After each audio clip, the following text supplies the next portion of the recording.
ஒரே ஆண்டில் உலகின் பல்வேறு பகுதிகளில் உள்ள கடல்களில் 6 நீர் வழிகளை கடந்த நீச்சல் வீரர்.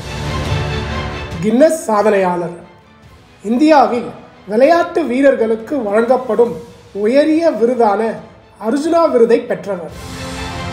12 வயதிலேயே இந்தியா இலங்கை கடலில் தனுஷ்கோடி தலைமன்னார் இடையிலான தூரத்தை 16 மணி நேரத்தில் நீந்தி கடந்தவர். பெரும் சாதனைகளை இளம் வயதிலேயே செய்துவிட்டால் அடுத்து என்ன செய்வது? தொடர்ந்து எப்படி ஓடிக்கொண்டே இருப்பது? 90களில் குற்றாலீஸ்வரன் என்ற பெயர் மிக பிரபலம். ஆம், நம்ம குற்றாலீஸ்வரன். வாங்க பேசலாம்.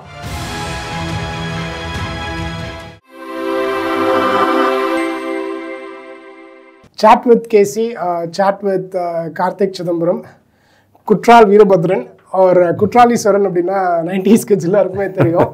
ஸோ குற்றாலீஸ்வரன் குற்றால் ரொம்ப நன்றி. Thank you for coming. உங்களை சந்திக்கிறது இங்கே சென்னையில் சந்திக்கிறது ரொம்ப மகிழ்ச்சி. நன்றி. ஸோ குற்றால், நீங்கள் நிறைய சாதனைகள் பண்ணியிருக்கீங்க சின்ன வயசில் ஆஸ் அ கிட் வளரும்போது. ஸோ இங்கிலீஷ் சேனலை கிராஸ் பண்ணுறீங்க. நீங்கள் நீந்தாத கடல் ஏதாவது இருக்கா உலகத்தில்? நிறையா இருக்குங்க. நீந்தது வந்து 6 ஸ்ட்ரைட்ஸ் தான். 6 ஸ்ட்ரைட்ஸ். எந்தெந்த ஸ்ட்ரைட்ஸ் நீந்தினீங்க? ஸோ ஃபஸ்ட்டு ஸ்டார்ட் பண்ணது வந்து பார்க் ஸ்ட்ரைட்ஸுங்க, between India and Sri Lanka. Okay. அதுக்கப்புறம் தான் வந்து இங்கிலீஷ் சேனல். ஓகே. ஸோ அது வந்து இங்கிலாந்து அண்ட் ஃப்ரான்ஸ். ஆக்சுவலாக அதை பற்றி ஒரு கேள்வி இருக்குது. இப்போ India and Sri Lanka Palk straits cross பண்ணிங்க, ரைட்? ஸோ ஆப்வியஸாக இப்போ நீங்கள் ஃபார் எக்ஸாம்பிள் உங்களோட இன்டர்வியூஸும் சொல்ல பார்த்தேன் in preparation for this interview, right? So இப்போ கிணத்துல தான் நீந்த கற்றுக்குனீங்க. அதற்கப்புறம் ஒரு சம்மர் ஹாலிடேஸில் யூ ஸ்டார்டட் இந்த ஸ்விம்மிங் பூலில் you started learning, right? Palk straits நீந்துறதுக்கு இட்ஸ் வெரி பிக் இது. அதுக்கு வந்து you needed support, right? So you also got the support from the government and all, அது மாதிரி கிடைச்சது. அந்த ஐடென்டிஃபிகேஷன் ப்ராசஸ் இருக்குல்ல, அது எப்படி நடந்தது ஆக்சுவலாக? ஏன்னா இப்போ நீங்கள் நீந்திக்கிட்டு இருக்கீங்க, ஒரு லோக்கு வின் பண்ணுறீங்க, பட் ஆனால் உங்களுக்கு அந்த கவர்மெண்ட் சப்போர்ட்ன்றது இட்ஸ் வெரி இம்பார்ட்டன்ட், ரைட்? இப்போ ஒரு இனிஷியல் ஸ்போர்ட்ஸ் பர்சன், அது எப்படி கிடைச்சது? இது வந்து இட்ஸ் கைண்ட் நம்ம செரண்டிபிட்டின்னு சொல்லலாம். ஒரு opportunity which kind of open itself. நீங்கள் சொன்ன மாதிரி ஃபஸ்ட்டு நான் வந்து ஸ்விம்மிங் கற்றுக்கிட்டு ஃபுல்லாக ஸ்விம்மிங் பூலில் தான் காம்படிஷனில் நான் பார்ட்டிசிபேட் பண்ணியிருந்தேன். District level, state level and south zone nationals. அதில் ஐ வாஸ் கோயிங். அப்புறம் தான் வந்து எதேர்ச்சியாக வந்து இங்கே சென்னையில் தே கண்டக்டட் ஒரு 5 கிலோமீட்டர் ரேஸ் அப்படின்ட்டு கண்டக்ட் பண்ணாங்க. நம்ம மெரினா ஒரு ஃபன்னுக்கு பார்ட்டிசிபேட் பண்ணது தான். அப்போது வந்து எனக்கு 9 வயசு இருந்தது. ஸோ அது பார்ட்டிசிபேட் பண்ணி மற்ற குழந்தைங்களாம் வந்து தேவர் 15, 16 வயசு, 20 வயசு அந்த மாதிரி பசங்க தான் நிறைய பேர் இருந்தாங்க. அதில் வந்து it's open age group. So ஒரு ஃபன்னுக்கு பார்ட்டிசிபேட் பண்ணி அதில் ஒரு 5th or 6th தான் வந்தேன். ஸோ அப்போ தான் வந்து I came to know that okay, எனக்கு வந்து கடலில் ஸ்விம் பண்ணது ரொம்ப பிடிச்சது. செகண்ட் வந்து கோச்சுக்கெலாம் பார்த்து சரி 5 கிலோமீட்டர் ஸ்விம் பண்ணால் அந்த ஸ்டாமினா இருக்குன்னு அவங்களுக்கும் இட் வாஸ் யூனோ ஒரு பரவாயில்ல, ஒரு லாங் டிஸ்டன்ஸில் பையன் நல்லா பண்ணுறான் அந்த வயசில் அப்படின்னு சொல்லிட்டு அது வந்ததுங்க. இந்தியாவில் நிறைய காம்படிஷன்ஸ் பண்ண ஆரம்பித்தேன். இப்போ ஸ்விம்மிங் பூல் எப்படி காம்படிஷன்ஸோ அதே மாதிரி இந்தியா சுற்றி இந்த மாதிரி லாங் டிஸ்டன்ஸ் காம்படிஷன் நடக்கும். குஜராத்தில், மகாராஷ்டிரா, வெஸ்ட் பெங்கால் பார்ட்டிசிபேட்டட். அப்போ தான் வந்து இப்போது சரி, இப்போ நமக்கு கடலில் ஸ்விம் பண்ண பிடிக்குது, அதில் வந்து what can we do best அப்படிங்கிற இது போது தான் வந்து இங்கிலீஷ் சேனல் அப்படிங்கிறது பிகேம் எய்ம். இப்போ நமக்கு அது இப்படி இப்போ மவுண்டனியர்ஸ்லாம் வந்து மவுண்ட் எவரெஸ்ட் எப்படி ஸ்கேல் பண்ணது ஒரு இலக்கோ, அதே மாதிரி இங்கிலீஷ் சேனல் வந்து ஒரு லாங் டிஸ்டன்ஸ் ஸ்விம்மருக்கு ஒரு ட்ரீம் மாதிரி வச்சுங்க. ஸோ அந்த ஒரு எய்மில் தான் வந்து அதான் சொன்னேன், இது வந்து ஆப்பர்ச்சுனிட்டி, ஒரு செரண்டிபிட்டியாக we kind of got appointment. அப்போ வந்து madam Jayalalithaa, she was the chief minister.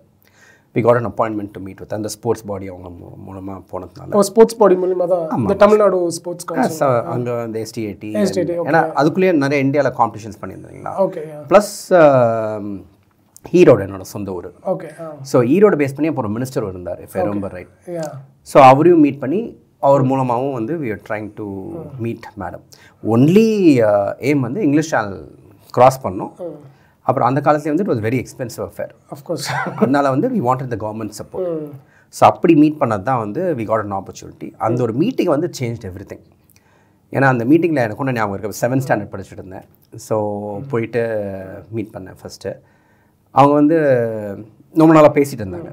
பேசும்போது பேசிக்காக என்ன சொன்னாங்கன்னா வந்து ஐ வாஸ் வெரி அவுட் ஸ்போக்கன். அப்போ என்கிட்ட தான் ஃபுல்லாக பேசினாங்க. நான் சின்ன பையனாக இருந்தாலும் என்கிட்ட தான் ஃபுல்லாக பேசினாங்க. பேசி என்ன பண்ணிகிட்டு இருக்கேன், வாட் இஸ் யுவர் ஆம்பிஷன் எல்லாம் கேட்டு நான் சொன்ன இந்த மாதிரி இங்கிலீஷ் அதை க்ராஸ் பண்ணுங்க, அதுக்கு வந்து கவர்மெண்ட் சப்போர்ட் எனக்கு தேவை நீங்களே சொன்னீங்களா? நான் தான் சொன்னேன். அப்போ ப்ரிப்பரேஷன்லாம் பண்ணிட்டு போனீங்களா? இல்லைங்க, அந்த வயசில் உங்களுக்கு அப்படியே ஸ்பான்டேனியஸாக பேசுறது தானே. அது ரொம்ப ஜெல் ஆயிடுச்சுன்னு நினைக்கிறேன். ஏன்னா நீங்கள் ஜெல்லாக பார்த்தீங்கன்னா ஒரு சீஃப் மினிஸ்டரை பார்க்க போகிறோம்னா எல்லாமே ரொம்ப மெஷர்டாக பேசுவாங்க, கொஞ்சம் ஒரு பயந்துல ஒரு அப்ரென்ஷனோட பேசுவாங்க. இவங்க சின்ன பையனா சரி நீங்கள் கேட்குறீங்களா, எனக்கு என்ன நீங்கள் சீஃப் மினிஸ்டர், எனக்கு தெரியாது. ஸோ அந்த மாதிரி பேசுறது ரொம்ப கனெக்ட் ஆகிட்டோம்னு நினைக்கிறேன். ஸோ அப்போ தான் வந்து அங்கே சீஃப் செக்ரட்டரி உட்காந்துருந்தார் அதே ரூமில். அவர் என்ன சொன்னாங்க, சரி இங்கிலீஷ் சேனல் பண்ணலாம், அதுக்கு முன்னாடி நீங்கள் பார்க் ஸ்ட்ரெயிட்ஸ் பண்ணிடுங்க. பார்க் ஸ்ட்ரெயிட்ஸ் பண்ணுவியா தம்பி, அது வந்து இந்தியா பாகிஸ்தான் இந்தியா ஸ்ரீலங்கா தான் இருக்கு, அது பண்ணால் இங்கிலீஷ் சேனலுக்கும் ப்ராக்டிஸாக இருக்கும் உனக்கு அப்படின்ட்டு. ஸோ பேசிக்லி அவங்க வந்து அவங்க பெர்ஸ்பெக்டிவ்ல என்ன யோசிச்சாங்கன்னா, சரி இங்கிலீஷ் சேனல் பாஸ் பண்ண முன்னாடி am I eligible, பார்க் ஸ்ட்ரெயிட்ஸை ஃபஸ்ட்டு பண்ணுறானான்னு பார்க்கலாம் அப்படிங்கிற ஒரு ஆங்கிளில் சொல்லியிருப்பாங்க போல. நான் உடனே வந்து யோசிக்காதான் பண்ணிடலாமே, தட் இஸ் வெரி சிம்பிள் அப்படின்னு சொல்லிட்டேன். அது இங்கிலீஷ் ஆல் கோல்டாக இருக்கும், இங்கே வந்து எனக்கு வாட்டர் டெம்பரேச்சரும் ஈஸி பண்ணிடலாம் அப்படின்ட்டு வித்தவுட் பேட்டிங் நைலட் சொல்லிட்டேன். ஸோ அப்படி தான் Palk straits game in to being, கவர்மெண்ட்டே எடுத்து நடத்துனாங்க. அப்போ நீங்கள் கேட்டுக்க அந்த கேள்விக்கு வந்து எனக்கு இன்னும் ஞாபகம் இருக்குது, வேற என்ன வேணும், what else can I do for யூன்ட்டு she was asking me directly ஒரு டேபிள். நான் ஸ்பான்டேனியஸாக சொன்னேன், I don't need anything madam, உங்கள் பிளெஸிங்ஸே எனக்கு போதும் அப்படின்னு. She became very happy with that. And then அப்புறம் தான் Palk straits happen. Palk straits வந்து கவர்மெண்ட்டே டோட்டலாக முன்னிருந்து நடத்தினது தான் பார்க் ஸ்ட்ரெயிட்ஸ். அதுக்கப்புறம் ஆப்வியஸ்லி இங்கிலீஷ் சேனல். ஸோ அதுக்கப்புறம் இந்த ஃபுல் இயர் வந்து அப்போ தான் கின்னஸ் ரெக்கார்ட் பண்ணேன். இங்கிலீஷ் அதுக்கப்புறம் ஒரு 4 ஸ்டேட்ஸ் பண்ண அதே வருஷம் ஃபுல்லாக ஸ்டேட் கவர்மெண்ட் தான் ஸ்பான்சர் பண்ணேன். ஃபுல்லுமே ஸ்டேட் கவர்மெண்ட் ஸ்பான்சர் பண்ணாங்க. கலக்குறீங்க, தட்ஸ் ஆக்சுவலி வெரி இன்ட்ரெஸ்டிங். இப்போ அது ஆக்சுவலி வெரி ஸ்ட்ராட்டஜிக் கூட இல்லை. இப்போ நீங்கள் வந்து இங்கிலீஷ் சேனல் போகணும் அப்படின்றீங்க, மேபி அவங்களுடைய திங்கிங்கும் ஆக்சுவலாக இப்போ ரொம்ப நல்லா இருந்திருக்குன்னு நினைக்கிறேன். நீ முதல்ல இந்தியா ஸ்ரீலங்கா பண்ணு, ஏன்னா because it's also kind of very strategy. India strategy Sri Lanka பண்ணு, உனக்கு ப்ராக்டிஸாகவும் இருக்கும், and then you can go to English channel. அதான் எவ்ரிதிங் ஹேப்பன் அவுட், ஒரு எதுவுமே பிளான் இல்லை. I think the way we connected opened up so many things. அதுக்கப்புறம் Australia கூட சொன்னீங்களா? ஆஸ்திரேலியா இந்த இடத்துல அந்த ஒரு 4 ஸ்டேட் சொன்னேன் இல்லையா, அதில் ஒன்று வந்து ஆஸ்திரேலியா. வேற என்னென்ன? ஒன்று இட்டாலியில் 2, அப்புறம் ஃபைனலாக வந்து அந்தமான்ல.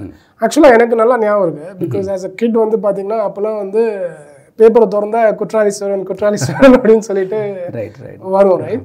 ஸோ அப்போ வந்து ஐம் ஜஸ்ட் சும்மா ஒரு அண்டர்ஸ்டாண்டிங் கேட்குறேன். இப்போ ஆஸ் அ கிட்னு வச்சுங்களேன், உங்களுக்கு அந்த அடுலேஷன் எப்படி இருந்தது? அது என்னமாதிரி உங்களுக்கு சிங்க் ஆச்சா இல்லைன்னா இல்லையா? எனக்கு வந்து ஐம் ஆக்சுவலி வெரி கொஞ்சம் ப்ரைவேட் பர்சன். ஸோ எனக்கு வந்து அந்த அடுலேஷனுங்கிறது வந்து பேப்பரில் பார்க்கும்போது ஓகே ஒரு சந்தோஷமாக இருக்கும் வருதுன்ட்டு. ஆனால் ஸ்ட்ரீட்டில் யாராவது ரெக்கக்னைஸ் பண்ணி பேச வந்தாங்கன்னா கொஞ்சம் வெக்கப்பட்டு ஐல் பி லைக் ஆஹா வராங்களே, ஏதாவது வேறு பக்கம் திரும்பி போகிறோமா, அந்த மாதிரி ஒரு ஆம்பியன்ஸ். ப்ளஸ் நான் வளர்ந்தது ஃபுல்லாக கோபாலபுரம். ஓகே. எனக்கு என்ன ஒரு இதுனா வந்து ஐ வாஸ் வெரி ஃபார்ச்சுனேட். என்னோடய ஸ்ட்ரீட்லேயே வந்து ஒரு 20-25 குழந்தைங்க இருந்தோம். ஸோ ஃபுல்லாக ரோடில் தான் இருப்பேன். ஐ மீன் இந்த காலத்து மாதிரி தான் இல்லை, இப்போல்லாம் மொபைல் எதுவுமே கிடையாது. ரன்னிங் அண்ட் கேச்சிங், ரோடில் கிரிக்கெட் விளையாடுறது, ஹைட் அண்ட் சீக். நான் என் வீட்லேயே கூட இருக்க மாட்டேன், இன்னொரு வீட்டில் இருப்பேன், அந்த மாதிரி தான் இருப்பேன். ஸோ எனக்கு வந்து அப்படி கீழே விளையாடும் போது யாராவது வந்தால் ரெக்கக்னைஸ் பண்ணாங்கன்னா எனக்கு ஒரு மாதிரி வெக்கமாக இருக்கும். என் ஃப்ரெண்ட்ஸ் முன்னாடி எனக்கு மட்டும் ஒரு ஸ்பெஷல் ட்ரீட்மெண்ட் கொடுக்குற மாதிரி இருந்தால் எனக்கு ஐ ஃபீல் கொஞ்சம் ஆக்வர்டாக இருக்கும். But coming back to this, அந்த பேப்பர் எல்லாம் வரதுக்கு வந்து I mean seriously thanks to the media. I mean நீங்கள் சொல்கிற மாதிரி இத்தனை வருஷத்துக்கு அப்புறமும் அந்த குற்றாலேஸ்வரன்னா மெனி பீப்புள் ரிமெம்பர்னா thanks to completely to the media. So அந்த சந்தோஷம் இருந்தது. பட் த சேம் டைம் வந்து எனக்கு யாரும் பார்த்துடக்கூடாது, யாருக்கும் வந்து இது அந்த ஒரு இது. ஆனால் சம்டைம்ஸ் வந்து ஆஸ் அ கிட் நான் யோசிக்கிறேன். ஏன்னா இப்போ வந்து பார்த்தீங்கன்னா இப்போ இருக்கிற கிட்ஸுக்கு வந்து ஆப்வியஸ்லி எக்ஸ்போஷர் நிறையா இருக்குது. ரைட். அண்ட் அப்போ இருந்ததை விட 90s இருந்ததை விட இப்போ ஆப்பர்ச்சுனிட்டிஸும் நிறையா இருக்குது, ரைட்? சம்டைம்ஸ் வந்து இப்போ உங்களுக்கு ஃபார் எக்ஸாம்பிள் நான் அந்த இதை எக்ஸ்பீரியன்ஸ் பண்ணது கிடையாது, அதனால நான் கேட்குறேன், ரைட்? ஸோ இப்போ உங்களுக்கு எல்லாருமே சொன்னாங்கன்னா sometimes it can also backfire. அதாவது வந்து இப்போ ஃபார் எக்ஸாம்பிள் ஸ்போர்ட்ஸ்லேயே எடுத்துக்கோங்க, Sachin Tendulkar and Vinod Kambli, that's a great example, right? So Sachin Tendulkar is very focused and he just took it on. Right. Vinod Kamble obviously he had other challenges, though he was also avaru vandu bayangara smart da, right? Equally highly talented, right? But அந்த talent வந்து கரெக்டா channelize பண்ணனும், right? So அது எப்படி அது ஆக்சுவலா as a kid வந்து அது தெரியறது சமயம் கஷ்டம், right? அதுக்கு என்ன மாதிரி thoughts இருக்காங்க உங்களுக்கு? See basically நீங்க கேக்குறது வந்து ஒண்ணா people get distracted இல்ல they keep focusing on the aspect. So எனக்கு ஃபார்ச்சுனேட்டாக இப்போ நீங்கள் கேட்டதுக்கு அதுதான் சொன்னால், அப்போவும் எனக்கு எப்படி தோணுச்சுன்னா வந்து சரி எனக்கு இந்த ஆப்பர்ச்சுனிட்டி கிடச்சிது அதனால பண்ணேன். என்ன மாதிரியே they made been millions of talented kids, அவங்களுக்கு அந்த ஆப்பர்ச்சுனிட்டி அந்த செரண்டிபிட்டி அமையலை. ஸோ அப்படிங்கிற நீங்கள் நினைக்கும் போது you'll always feel kind of grounded. சரி நமக்கு வந்து 2 கொம்பு முளைச்சரில் நான் தான் பண்ண முடியும், மற்றவங்க பண்ண முடியும்னு இல்லை. எனக்கு கிடச்ச அதே ஆப்பர்ச்சுனிட்டிஸ் மற்றவங்க என்னோட பிரமாதம் கூட பண்ணியிருக்கலாம், வீல் நெவர் நோ. கண்டிப்பாக. ஸோ அந்த ஒரு தாட் இருக்கும்போது யூ வில் ஃபீல் ஓகே, அடுலேஷன் வருதா, ஓகே நம்ம பண்ண எஃபர்ட்டுக்கு வருது. அண்ட் நீங்கள் ஆல்வேஸ் இப்போது ஸ்போர்ட்ஸில் இருக்கும்போது எப்படின்னா, இப்போது லெட்ஸ் சே ஒரு இங்கிலீஷ் சக்ஸஸ்ஃபுல்லாக ஸ்விம் பண்ணேன்னு வைங்களேன், நெக்ஸ்ட் என்னன்னு ஒன்றே வந்துடும். ஸோ நெக்ஸ்ட்டும் இந்த மாதிரி பெர்ஃபார்ம் பண்ண அந்த ப்ரெஷரில் நீங்கள் எப்பவுமே இருப்பீங்க. அதில் டிஸ்ட்ராக்ட் ஆனால் your sports is gone. So அந்த ப்ரெஷரில் இருக்கும்போது all this becomes kind of moot. இன்னொரு பெரிய அட்வான்டேஜ் என்னன்னா, நீங்கள் சொன்ன அதே தான், இப்போத்த கிட்ஸுக்கு இப்போத்த ஈகோ சிஸ்டம் எக்கச்சக்க டிஸ்ட்ராக்ஷன்ஸ். அந்த காலத்தை நினச்சி பாருங்கள், தூர்தர்ஷன் இருக்கும், கீழே போய் ஃப்ரெண்ட்ஸோட விளையாடுவோம், இல்லை ஃபேமிலியோடு இருப்போம், ஸ்கூல் போவோம் வருவோம். அந்த டிஸ்ட்ராக்ஷன்ஸ் அப்படிங்கிறதே கொஞ்சம் ரொம்பவே கம்மி. ஸோ அது கூட ஒரு அட்வான்டேஜாக கூட இருந்திருக்கலாம். பட் என்னை பொறுத்த வரைக்கும் ஃபார்ச்சுனேட்லி அந்த ஃபோக்கஸ் அப்படிங்கிறது தவறல. நெக்ஸ்ட் என்ன இன் ஸ்போர்ட்ஸ். ஏன்னா ஒன்ஸ் நீங்கள் அச்சீவ் பண்ணிங்கன்னா you want to maintain that ஆட்டோமேட்டிக்காக. இப்போ நீங்கள் நல்லா படிக்கிறீங்க, ஒரு ஃபர்ஸ்ட் ரேங்கில் டாப் 5 ரேங்க்ஸ் வந்துடுறீங்க, உங்களுக்கே ஆட்டோமேட்டிக்காக அடுத்த எக்ஸாமும் நல்லா பண்ணணும், இல்லைன்னா நம்ம கீழே அந்த ஒரு இது இருக்கும் இல்லைங்களா. ஸோ ஆனால் அந்த pressure adds up, right? So for example நிறைய தோல்விகளை சந்திச்சோன்னு வச்சுங்களேன், இட் ஆல்சோ நமக்கு வந்து அதை வெற்றி பெறதுக்கு இது ஒரு நல்ல ஒரு லேர்னிங்காக இருக்கும். நம்ம எவ்வளோ தோல்விகளை சீக்கிரம் சந்திக்கிறோமோ அது வந்து ஹெல்ப்ஃபுல்லாக இருக்கும். ரைட். உங்கள் விஷயத்தில் நீங்கள் நிறைய வெற்றிகளை சின்ன வயசுல சந்திச்சிங்க. வெற்றி தான் உங்களுக்கு தெரியுது. தெரிஞ்ச விஷயம். அதுக்கு பின்னாடி எவ்வளோ தோல்விகள் இருக்கு. Absolutely. So okay, so it was kind of mix தான். Both absolutely. நீங்கள் என்ன ஸ்போர்ட்ஸ் வேணால் எடுத்துங்களேன், இப்போ ஒரு எனி ஸ்போர்ட்ஸ் கூட இல்லைங்க, இப்போ you're start up founder or any kind of business, வாழ்க்கையில் என்ன பண்ணாலும் அந்த வெற்றின்னு வரும்போது ஒரு சக்ஸஸ் வரப்போ தான் பீப்புள் வந்து அதை பார்ப்பாங்க, அது உங்களுக்கு தெரியும் எல்லாமே உங்களுக்கு. எனக்கு ஐ ஸ்ட்ராங்லி பிலீவ் இந்த ஐஸ்பர்க் தியரி. ஐஸ்பர்க்ல உங்களுக்கு 10% தான் மேலே தெரியும், கீழே 90% யாருக்கும் தெரியாது. அதுதான் உங்கள் ஹார்ட் ஒர்க், உங்கள் ஃபெயிலியர்ஸ், உங்களோட அவமானங்கள் நிறையா, அதெல்லாம் தாண்டினா தான் உங்களுக்கு அந்த ஒரு ஆஸ்பெக்ட் வருவீங்களா. இப்போ என்ன கேட்டிங்கன்னா, எஸ் நல்லா சக்ஸஸ் பண்ணேன் ஸ்விம்மிங்கில், நிறைய ஃபெயிலியர்ஸ் வந்துருக்கு ஸ்விம்மிங்கில் மட்டும் இல்லை, life it's always ups and downs. I have had career setbacks, I have had personal லைஃப்பில் setbacks, I have had so many setbacks. நான் மட்டும் இல்லை, உங்களுக்கும் இருக்கும். யார் கேட்டாலும் எல்லாருமே மேலே இருக்க மாட்டாங்க, எல்லாமே கீழே இருக்க மாட்டாங்க. So that is always there. So failures எக்கச்சக்கமாக இருக்குது. ஏற்றம் இறக்கம் இருப்பது ஒரு சுகம் தான். அப்சல்யூட்லி. ஸோ இப்போ ஃபார் எக்ஸாம்பிள் இதை நிறைய கிட்ஸ் ஆர் பேரண்ட்ஸ் பார்த்துட்டு இருக்காங்கன்னு வச்சுங்களேன், இப்போ அவங்க கிட்ஸை நல்லா ஃபோக்கஸ் பண்ண வைக்கணும் அப்படின்னா அதுக்கு என்ன மாதிரி தாட் இருக்கு அவங்களுக்கு? ஃபோக்கஸ் அப்படிங்கிறது இப்போ இருக்க ஜென்ரேஷன் வந்து இட்ஸ் போத் மோர் அட்வான்டேஜஸ். ஏன்னா உங்களுக்கு அவென்யூஸ் ரொம்ப எக்கச்சக்கம், ப்ளஸ் கிட்ஸோட எக்ஸ்போஷரும் எக்கச்சக்கம். ஸோ ஒரு அந்த குழந்தைங்கனாலே அவங்களுக்கு தேர்ந்தெடுக்க முடியும் எதில் எனக்கு இன்ட்ரெஸ்ட் இருக்குது, எதில் போகலாம் அப்படிங்கிற ஒரு கான்செப்ட் இருக்குது. இப்போ நம்ம பேரண்ட்ஸ் எடுத்துட்டிங்கன்னா, I am a parent two.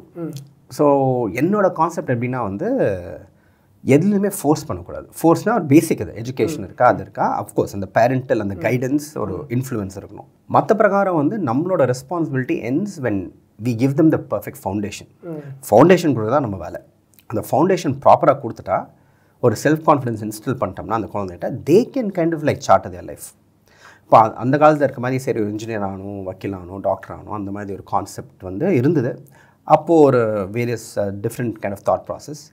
இப்போ வந்து நான் நம்புறது, again this completely my opinion, ஒரு பர்ஃபெக்ட் பிளாட்ஃபார்ம் ஃபவுண்டேஷன் அந்த குழந்தைக்கு கொடுத்துட்டா, if we teach them self confidence, அந்த பெர்சீவரன்ஸ், அந்த ஒரு தன்மையை கொடுத்துட்டா, they can succeed in anything they want to.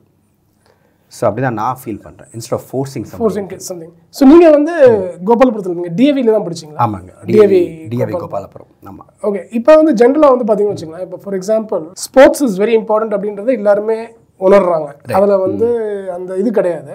இப்போ நான் என்ன நினைக்கிறேன்னா, ஸ்போர்ட்ஸ் வந்து ஆக்சுவலாக சில சமயம் எனக்கு தோணும், படிக்கிறத விட ஸ்போர்ட்ஸ் இன்னும் கொஞ்சம் இம்பார்ட்டன்ட், அட்லீஸ்ட் க்ரோயிங் அப். ஏன்னா வந்து அந்த ஹெல்த் அதுக்கெல்லாம் வந்து it's a very important thing, right? இப்போ ஆக்சுவலாக நான் ஒரு இடத்துல டென்னிஸ் ஆடுறேன், அங்கே சின்ன சின்ன பசங்களாம் நிறைய பேர் வருவாங்க. ஓகே, ஸோ அங்கே வந்து ஒரு பையன் நல்லா ஆடிக்கிட்டு இருந்தான். Again it's not like big player and all, but ஆனால் வந்து அட்லீஸ்ட் நீங்கள் அந்த coach was also very nice coach ஆக்சுவலாக. இங்கே அதனால் அவர் என்ன பண்ணுவார், எல்லாரையும் ஓட வைப்பார். இப்போ நம்மளே போனோம்னு வச்சுங்களேன், பிஸி ஆயிரும். ஒரு பையன் வந்தால் நல்லா தான் ஆடினான், ஒரு 7th ஸ்டாண்டர்ட் பையன் ஆக்சுவலாக. ஓகே, திடீர்னு கொஞ்ச நாளில் அவன் தம்பி வந்து 4th. ஓகே, ஜாலியாக இருக்கும், அப்படியே பேசி வராங்கிட்டு இருக்குது. திடீர்னு பார்த்தீங்கன்னா அந்த பையன் பெரிய பையன் வரல.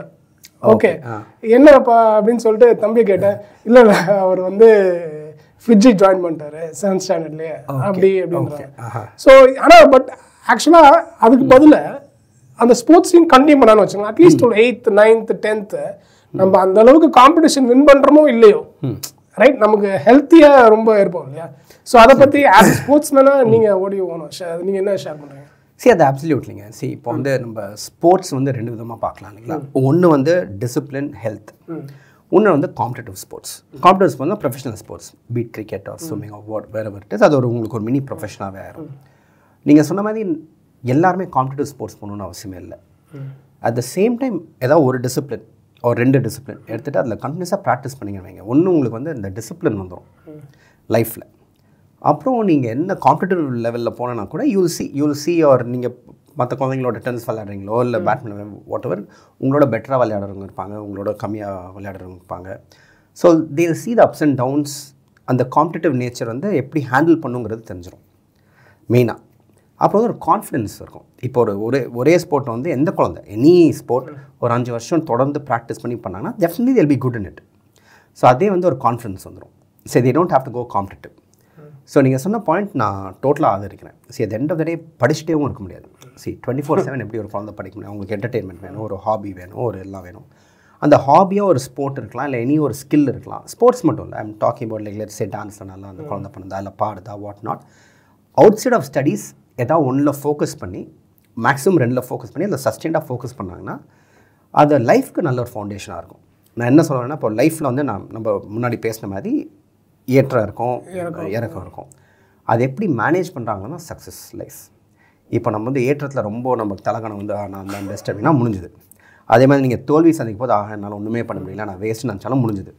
2மே பேலன்ஸ் பண்ண எது உங்களுக்கு சொல்லிக் கொடுக்கணும்னா sports teacher. Sports is fantastic thing. ஹெல்த்தை தாண்டி இந்த மென்டல் ஸ்ட்ரென்த்தை நல்லா கொடுக்கும். அப்போ ஃபிசிக்கல் ஸ்ட்ரென்த் சொல்லவே தேவை. Depends on the sports you play. So tennis ஆட்டோமேட்டிக்காக உங்களுக்கு எக்ஸசைஸ் வரும், any kind of physical kind of activity. So அதுதான் I will say fundamentally parents can also think like that. ஏன்னா இப்படி தான் நம்ம க்ரூம் பண்ணுறோம் குழந்தைய. க்ரூம் பண்ணப்போ படிப்பு மட்டும் மார்க்ஸ் மட்டும் ஓகே, தட் இஸ் இம்பார்ட்டண்ட் நம்ம சொசைட்டியில். பட் மென்டல் ஸ்ட்ரென்த், இந்த ஒரு டிட்டர்மினேஷன், கான்ஃபிடென்ஸ், எப்படி சிச்சுவேஷன் சந்திக்கிறது, அதெல்லாம் வந்து உங்களுக்கு ஸ்போர்ட்ஸ் அந்த டிசிப்ளினோட. Don't do the same good thing for too long even if you are very good at it அப்படின்னு சொல்லிட்டு சொல்லுவாங்க. அதாவது ஒரு விஷயத்தில் வந்து நீங்கள் எவ்வளோதான் திறமையானவராக இருந்தாலும் அதே விஷயத்த ரொம்ப நாள் செய்யாதீங்க, புதுசாக மாற்றம் பண்ணுங்க அப்படின்பாங்க. அதுக்கு நீங்களும் ஒரு ஐ திங்க் ஒரு கிளாசிக் எக்ஸாம்பிள்னு கூட நான் சொல்லலாம். ஏன்னா நீங்கள் நல்லா ஸ்விம் பண்ணிக்கிட்டு இருந்தீங்க, பட் அஃப்கோர்ஸ் அதிலிருந்து யூ டிசைடட் டு பர்சியூ, அதாவது எனக்கு ஸ்விம்மிங் போதும், நான் வந்து கேரியர் பேத் சூஸ் பண்ணுறேன் அப்படின்னு சொல்லிட்டு அந்த ஸ்போர்ட்ஸ் கொடுத்த அட்வான்டேஜில் you started career, right? So அந்த டிரான்சிஷன் வந்து இப்போ ஆக்சுவலி இப்போ ஒரு ஸ்போர்ட்ஸ் பர்சனுக்கு வந்து அந்த டிரான்சிஷன்ன்றது ரொம்ப இம்பார்ட்டன்ட் அப்படின்னு சொல்லிட்டு நான் நினைக்கிறேன், ரைட்? ஏன்னா இப்போ இந்த career also is short lived தான். இப்போ ஃபார் எக்ஸாம்பிள் கிரிக்கெட் ஆடினா கூட ஒரு 30 வயசு இல்லைனா மேபி 32 33 மேக்ஸிமம், ரைட்? அதுக்கப்புறம் அந்த டிரான்சிஷனில் நிறைய ஸ்போர்ட்ஸ்மேன் வந்து ஜென்ரலாக ஸ்ட்ரகிள் பண்ணுவாங்க, ரைட்? ஸோ ஏன்னா நம்ம ஒரு விஷயத்த ரொம்ப நாளாக பண்ணிட்டு இருக்கோம், நல்லா பண்ணுறோம், இப்போ திடீர்னு வந்து இது முடிச்சுட்டு அதுக்கப்புறம் என்ன பண்ண போகிறோம் அப்படின்ற டிரான்சிஷன் வந்து கொஞ்சம் கஷ்டம். அந்த டிரான்சிஷனை நீங்கள் எப்படி அதுக்கு என்ன எப்படி எடுத்துக்கிறீங்க, எப்படி பண்ணீங்க அந்த டிரான்சிஷன்? அவர் உங்களுக்கு கஷ்டமாக இருந்ததா? எனக்கு வந்து அவர் ஸ்லைட்லி நான் ஒரு ஃபார்ச்சுனேட் சுச்சுவேஷனில் நான் இருந்தேன். ஏன்னா நான் சின்ன வயசில் வந்து ஹை ஸ்கூல் படிக்கும் போதே I kind of like got in to the swimming அந்த ஒரு லெவல் ரீச் பண்ணிட்டேன். ஸோ எனக்கு வந்து என்னோடய டெசிஷன் வாஸ் வெரி ரியலிஸ்டிக்குங்க. நான் வந்து ஒரு எப்படி டெசிஷன் எடுத்தேன்னா, பேசிக்லி ஒரு 30 years ago when I graduated, almost 25-30 years ago. அப்போ பார்த்தீங்கன்னா வந்து ஸ்போர்ட்ஸ்லேயே இருந்திருக்கலாம். I could have stayed in swimming, அதிலே கண்டினியூ பண்ணியிருந்திருக்கலாம். பட் அப்போ சிச்சுவேஷன் பார்த்தீங்கன்னா நான் பார்த்தேன் இந்த மாதிரி ஏஷியன் மெடலில் ஏஷியாஸில் வின் பண்ணவங்க, வெரி நேஷ்னல் லெவலில் வின் பண்ணவங்களாம் சில பேர்த்தோட லைவ்லிஹுட்டே வாஸ் இன் கொஸ்டின் மார்க். நீங்களே ஹெட்லைன்ஸ்லாம் படித்தவங்க ஞாபகம் இருந்திருக்கும். ஏஷியாவில் கோல்டு மெடல் வின் பண்ணவர் பானிபூரி வித்துட்டு இருக்காரு, இல்லை அந்த மாதிரி லைவ்லிஹுட்டுக்கே கொஸ்டின் மார்க்காக இருக்குது அப்படின்னு இது பண்ணப்போ தான் எனக்கே அந்த ஒரு வந்தது. எனக்கு சொன்ன மாதிரி இந்த ஸ்விம்மிங் அதெல்லாம் வந்து ஒரு வயசு வரைக்கும் தான். எனி ஃபிசிக்கல் ஸ்போர்ட் ஒரு 30 மேக்ஸிமம், அதுக்கப்புறம் வந்து யூ ஹேவ் டு ரிட்டையர். அப்போ நீங்கள் ரிட்டையர் ஆன பிறகு உங்களுக்கு என்ன அப்படிங்கிற ஒரு பெரிய கொஸ்டின் மார்க் இருக்கும். ஸோ அந்த தான் வந்து சீயிங் அதர்ஸ். நான் அந்த சுச்சுவேஷனில் என்ன போட்டுக்க விரும்பவே இல்லை. Plus I was very clear, India பொறுத்த வரைக்கும் எஜுகேஷன் இருந்தால் it's definitely a stepping stone ஏன்னா I come from a very very humble background. நமக்குலாம் வந்து எஜுகேஷன் இருந்தால் அதை வச்சு தான் நம்ம கெரியர் மாற்றலாம். அப்போ வந்து ஸ்பான்சர்ஷிப்ஸும் அவ்வளோவா கிடைக்கல ஸ்விம்மிங்க்கு, which became a blessing in disguise. அப்போ நிறையா ஸ்பான்சர்ஷிப் தான் கிடச்சுன்னா போயிட்டு இருந்தேன். பட் 30 இயர்ஸ்க்கு அப்புறம் அவட பீன் எஜுகேஷன் பேக்ரவுண்டு அவ்வளோ ஸ்ட்ராங்காக இல்லைன்னா அவட பீன் லைக் ஓகே என்னன்ட்டு இருந்திருக்கும். ஸோ ஸ்பான்சர்ஷிப்லாம் கிடைக்காத போது தான் எனக்கே ஒரு கேள்வி, சரி நம்ம இன்னும் எவ்வளோ நாள் கண்டினியூ பண்ணலாம், கண்டினியூ பண்ணால் என்ன ப்ராஸ்பெக்ட்ஸ் இருக்குது, வெரி ஒரு நம்ம கெரியர் சூஸ் பண்ணுற மாதிரி தான். சரி இந்த ப்ராஸ்பெக்ட்ஸ் இல்லையா, what is my next alternative, என்ன செக்யூர் பண்ணிக்கிறதுக்கு அப்படிங்கிறப்போ தான் கரெக்டாக அந்த 12th எக்ஸாம் அதெல்லாம் ஃபோக்கஸ் பண்ணி முடிச்சுட்டு அப்போ தான் ஐ made a transition to education, engineering பர்ஃபெக்டாக வந்துட்டு அப்படியே கண்டினியூ வந்து எஜுகேஷன் பார்த்து. ஸோ எனக்கே ஃபார்ச்சுனேட்டாக இருக்குன்னு சொன்னால் அந்த வயசில் பர்ஃபெக்டாக இருந்தது. இப்போ நிறையா பேர் பார்த்திங்கன்னா வந்து அவங்க மெயின் அத்லெட்டிக் லைஃபே will be in mid to late 20s. அப்போ ஸ்போர்ட்ஸில் தான் ப்ரொஃபஷனலாக இருந்தாங்க, கம்ப்ளீட்டாக கான்சன்ட்ரேட் பண்ணணும். அப்படி பண்ண பிறகு தேவோட miss the window for the proper education ஒரு அவங்க சீக் பண்ண எஜுகேஷன். அப்போ தான் நிறைய ப்ராப்ளம்ஸ் ஆர் கைண்ட் ஆஃப் சேலஞ்சிங்காக இருக்கும். ஆனால் இப்போ திங்ஸ் ஹவ் சேஞ்ச்ட். இப்போ எப்படின்னா வந்து even if you on state level athlete or national level athlete, கவர்மெண்ட்டே they'll absorb you multiple kind of like different positions and so on and so forth.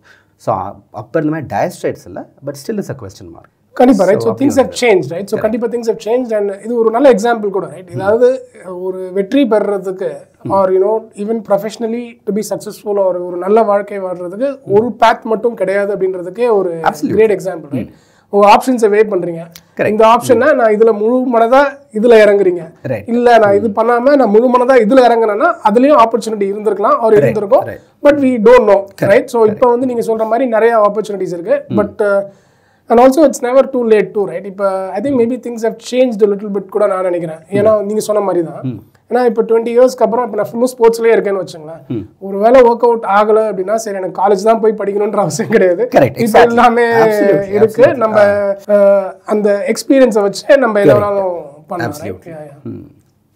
So very interesting. அதுக்கப்புறம் நீங்கள் US போயிட்டீங்க, masters அங்கே பண்ணீங்க இல்லையா? ஆமாம், இங்கே வந்து காலேஜில் இன்ஜினியரிங் பண்ணேன், அதுக்கப்புறம் மாஸ்டர்ஸ் போயிட்டீங்க. அங்கேயும் உங்களுக்கு எப்படி இருந்தது ரைட்? அங்கேயும் உங்களுடைய கரியர் லைஃப்லையும் அப்ஸ் அண்ட் டவுன்ஸ் கண்டிப்பாக இருக்கும் ரைட். ஸோ அதில் உங்களுடைய லேர்னிங்ஸ் என்ன, ஒரு ஃபெயிலியர்ஸ் அப்படின்னா எதை பார்ப்பீங்க? லேர்னிங்ஸ்னால் நான் வந்து என்னோட பழக்கம் இது, எவ்ரி ஒரு 4-5 years அது ஜஸ்ட் லைக் நானே இன்ட்ரோஸ்பெக்ட் பண்ணுவேன், நான் எங்கே இருக்கேன், இது எனக்கு பண்ணிட்டு இருக்கிறது பிடிக்குதா இல்லை வேறு எதாவது பண்ணணுமா அப்படின்ட்டு எப்போவுமே வந்து I keep like going through it. என்னை பொறுத்த வரைக்கும் ரொம்ப சிம்பிளுங்க. இப்போ வந்து நம்ம we are living one life, அது வந்து நம்ம பிடிச்சதை பண்ணிட்டு போனால் it's better for us. Of course ரியலிசமும் வரும், ரியாலிட்டியில் என்ன பண்ணலாம் என்ன பண்ண முடியும் அப்படிங்கிற கான்செப்ட். ஏன்னா ஃபஸ்ட் இன்ஜினியரிங்கில் இருந்தேன், அப்புறம் வந்து மாஸ்டர்ஸ் முடிச்சுட்டு ஐ காட் இன்டு, அப்போ my dream company was Intel. அப்போ வந்து even now Intel now it's kind of like a different story. I'm talking about like early mid 2000s. Intel was the epitome of semiconductor aspect, and digital electronics ரொம்ப பிடிக்கும்.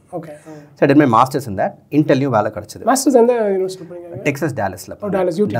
UT டாலஸ்ல பண்ணேன். So பண்ணி முடிச்சுன்னா I got placed into Intel also. I moved to California. ஸோ இன்டெல்ல ஒரு 3 years இருந்தேன். Again இந்த same kind of introspection kind of came. நான் பார்த்தேன் சரி இன்டெல்லே 10 வருஷம் இருக்கவங்க என்ன பண்ணிட்டு இருக்காங்க, there are architect and so on and so forth. Fantastic. They are individual contributors and they code and they kind of come up with new designs of processors. Fantastic. எனக்கு வந்து I want to be out and about. ஒரே கியூபில் உட்காந்துட்டு I didn't want to keep coding and எனக்கு I felt okay, this is not me. இங்கே fantastic job, எல்லாமே சூப்பராக இருந்தது, very nice managers, amazing colleagues, I could have stayed on. But எனக்கு வந்து சரி 10 வருஷத்துக்கு அப்புறம் I didn't want to be who I was seeing. Again fantastic career, எனக்கு அது வந்து அவ்வளோ இல்லை. ஸோ அப்போ என்ன பண்ணலாம் அப்படின்னு யோசிக்கும் போது தான் MBA kind of came into me. Because நான் வந்து I want to be out and about, meet with people and kind of like think in a strategic manner, அந்த மாதிரிலாம் இருக்கும்போது தான் சரி MBA பண்ணலாம். I made a decision. அப்புறம் again I studied for my entrance எல்லாம் பண்ணிட்டு I got into I did my MBA from Sloan School of Management. MIT. அப்போ I made a very realistic decision. எல்லாமே ஒரு ரியலிசமோட வரும். இப்போ Intel a very nice job, அதை நான் விட்டுட்டு MBA is very expensive also. At least அந்த காலத்துலேயே வந்து 150 to 200K ஆகும், இன்க்ளூசிவ் எவ்ரிதிங். அப்போ I told myself டாப் 5 ஸ்கூல்ஸில் எனக்கு கிடைச்சாதான் போவேன், இல்லைனா ஆமாம் அப்படியே of course MBAக்கு you don't get scholarships, அவ்வளோலாம் very very very rare. So I told myself நான் வந்து அப்ளை பண்ணதே டாப் 5 தான் அப்ளை பண்ண போகிறேன், கிடச்சதுன்னா I'll go, இல்லைனா வந்து நாட். நான் அங்கேயும் டாப் 5 அப்ளை பண்ணிட்டு இங்கேயும் IIM அப்ளை பண்ணியிருந்தேன். I got into IIM. So in fact IIM Bangalore தான் வந்து ஜாயின் பண்ணேன். அங்கே யூஎஸ்லேருந்து வந்துட்டீங்க? வந்துட்டேன். See I was never US தான் செட்டில் ஆகணும், ஃபாரின் செட்டில் ஆகணும் ஒரு கான்செப்டே இல்லை. போனால் எங்கெங்கே ஆப்பர்ச்சுனிட்டி இருந்தோ அந்த மாதிரி இருந்து ஐ கேம் பேக். பெங்களூரில் வந்து 1 மந்த்தும் ஐ அட்டெண்டட் ஸ்கூல் ஐஎம் பெங்களூரில். அப்புறம் I got notification from Ceylon. இந்த மாதிரி will take you in, but will take you in for next year அப்படின்னா. ஸோ ஐ காட் சரி ஓகே இங்கே கண்டினியூ பண்ணலாமா இல்லை திருப்பி அங்கே போகலாமாங்கிற போது ஐ டிசைட் ஓகே திரும்ப போகலான்ட்டு. பட் அப்போயே நான் இந்தியாவிலேருந்து போய் ஒரு 8 years ஆயிடுச்சு. ஸோ நான் நினச்சேன் அந்த 1 year பிரேக் எடுத்துகிட்டு இந்தியாவிலே இருந்து என்ஜாய் பண்ணலாம்னு சொல்லிட்டு I just stayed in India டோட்டலாக அப்படியே kind of stayed with family enjoyed year. அப்புறம் I went back for my MBA. So பண்ணிவிட்டு அப்புறம் தான் my career completely kind of went in a different direction. Engineering-ல இருந்துட்டு அப்படியே went into finance. I became an investment banker with Citi. அது அப்படியே went to different so try different things, whatever is working you take it on and அது மாதிரி you know with a dose of realism. அந்த ஒரு passion இருக்கலாம், but the passion doesn't pay your bills, it can remain a passion. Realistic-ஆ நம்ம என்ன பண்ணலாம்ங்கிறது it's always my guiding north star also. Correct. Actually, it's actually very good, right? So, I think in the book, be so good they can't ignore you. I'm not sure. Exactly they say, right? I see. So, the passion, so அந்த பேஷனை வந்து நம்ம follow பண்ணுறோம். பணம் வரலன்னா என்ன பண்ணுறது? அப்போ பணம் வரதுக்கு என்ன பண்ணணுமோ அதை பண்ணிட்டு அதுக்கப்புறம் உங்கள் பேஷனை கன்டினியூ பண்ணுங்கள். கொஞ்சம் கொஞ்சமாக பணத்தை ஃபர்ஸ்ட் சேர்த்துங்க அப்படின்னு ஐ திங்க் அந்த புக் தான் நினைக்கிறேன். எக்ஸாக்டாக தெரியல, பட் எக்ஸாக்ட்லி நீங்கள் சொன்ன எக்ஸாக்ட்லி செகண்ட் எந்த தடவை வந்து நீங்கள் என்னை பொறுத்த வரைக்கும் மை பர்சனல் பிலீஃப் இது பேஷன் இஸ் ஓவர் ரேட்டட். சரிங்களா? இன்னைக்கு நம்ம ஒரு இதில் பேஷனேட்டாக இருப்போம், நாளைக்கு some of the interest may take over. நம்ம ஹியூமன் தான், இவால்வ் எவ்ரிடே. ஒரு 4 விஷயத்தை பார்க்குறோம், ஒரு விஷயம் ரொம்ப இன்ட்ரெஸ்டிங்காக இருக்குது, அதில் வீல் கைண்ட் ஆஃப் ஃபோக்கஸ், ஒரு ஓகே இன்ட்ரெஸ்ட் வரும். நாளைக்கு இல்லை ஒரு இன்னொரு 4 விஷயத்தை பார்ப்போம். அப்படின்னா நம்மளும் லேர்ன் பண்ணுவோம். லேர்ன் பண்ணும்போது what was a passion 20 years ago need not be a passion today. So நம்ம வந்து unless if you're very fortunate your passion becomes your career. இப்போ ஸ்டீவ் ஜாப்ஸ்லாம் தெரியும் வைங்களேன், he was passionate about design and அந்த Apple product and what அவரே சொல்லியிருக்காரு ஒரு இதில் வந்து it doesn't even feel like it's work. நீங்கள் அந்த புக் படிச்சிருக்கீங்களா? So good they can't ignore you. நான் வந்து ஒரு சீக்ரெட் சொல்லுங்க, நான் புக்ஸ் அவ்வளோவா படிச்சது ஏன்னா ஒவ்வொரு புக்காக கோட் பண்ணுவோம். அப்படியா? ஓகே ஒரு ஆக்சுவலாக நீங்கள் சொல்கிற எக்ஸாக்ட் சேம் திங் தான் அந்த புக்கில் எழுதியிருக்கு. ஓகே, பட் மேபி நீங்கள் ப்ராக்டிகல் எக்ஸ்பீரியன்ஸில் சொல்கிறீங்க. பட் அதை கம்ப்ளீட்டாக படிக்கிற புக்ஸ்லாம் வந்து கம்ப்ளீட்லி அந்த okay I have a different angle, completely spiritual books. Okay, so அதெல்லாம் நிறையா படிப்பேன். நான் fiction, spiritual is my only books. ஸ்பிரிச்சுவலாக எது மாதிரி படிப்பீங்க? Anything. I'm very curious. I'm very spiritually curious. So again, இதெல்லாம் belief system. It's not like என்னோட belief என்னன்னா வந்து life is one part. I strongly believe we are all given this opportunity to be as human beings so that we can spiritually evolve. That is my fundamental aim. நம்ம பண்றது எல்லாமே ஒரு noise தான். That is again my kind of belief. So anything it feeds to it. So what happens after death? நம்ம என்ன, what are we, who are we, நம்ம எதுக்கு இங்கே இருக்கோம்? There should be a reason. Do we even have any meaning to our existence? இப்போ இருப்போம், நாளைக்கு இல்லை. அப்போ நம்ம பண்ணதெல்லாம் what is the point of all this? அது ஒரு bigger philosophical / spiritual question. I am very spiritually curious. So அந்த மாதிரி book whatever feeds into that interest. ஒரு எக்ஸாம்பிள் புக் சொல்லுங்கள். எக்ஸாம்பிள் புக்ஸ் வந்து ஹிமாலயன் மாஸ்டர்ஸ். Okay okay. அப்புறம் இன்னொரு book வந்து the journey of the soul அப்படின்னு ஒரு புக். That book really kind of influence me long back. அப்புறம் வந்து அஃப்கோர்ஸ் ஆட்டோபயோகிராஃபி ஆஃப் த யோகி. அது பிகேம் அ பாப்புலர் புக். அப்புறம் வந்து புக்ஸ் ஆன் டெத், இவர் சத்குரு எழுதியிருக்காரு புக்ஸ். ஸோ அதை பொறுத்த வரைக்கும் I'm completely unbiased. Any book by any author, if I feel the connect any religion, இப்போ புத்திசம் வந்து அதை பற்றி படிப்பேன், or Hinduism, whatever it is.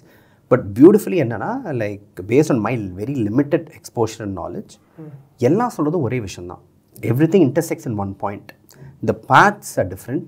So it's very beautiful. அந்த ஒரு ஆங்கிள் நீங்கள் நினச்சிங்கன்னா, so that also kind of like keeps driving me. Even in terms of like, you know, if there's any setback in life, now okay, what is it?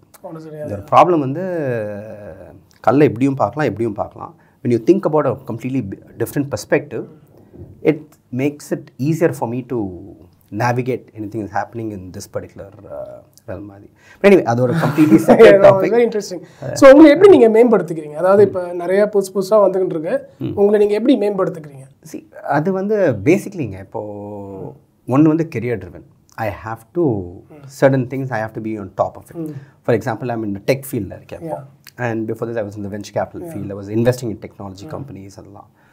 So, of course, I have a huge interest towards technology. புதுசாக என்ன வருது, bleeding எட்ஜில் என்ன வருது, I keep myself appraised. அதுக்குன்னு டோட்டலாக I don't kind of dwell in it. But again, இப்போது AI, Gen AI, என்ன இப்போது LLMs எப்படி வருது, without getting into technical aspects. Different aspects, என்னென்ன ரீசர்ச்சில் என்னென்ன ப்ராடக்ட்ஸ் வரப்போகுது, what are people thinking about, I always keep myself up to date on that. ஏன்னா that will help me in my current role and plus also is my interest. அது ஒன்று. இன்னொரு angle வந்து சரி I just like enjoy. இப்போ ஒரு sports pickup பண்ணுறேன்னு வைங்களேன். இப்போ I wasn't swimming.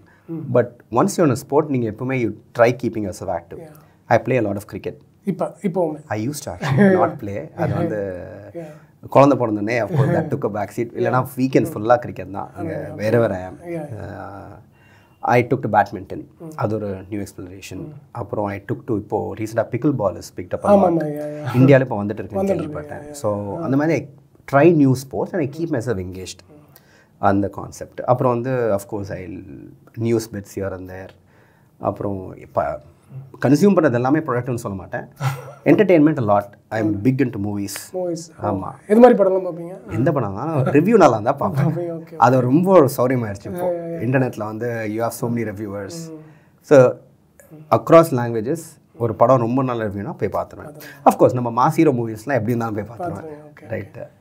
அதை பார்த்துட்டு so I keep my self entertain. So அது மேம்படுத்துதுன்னு சொல்கிறதில்ல.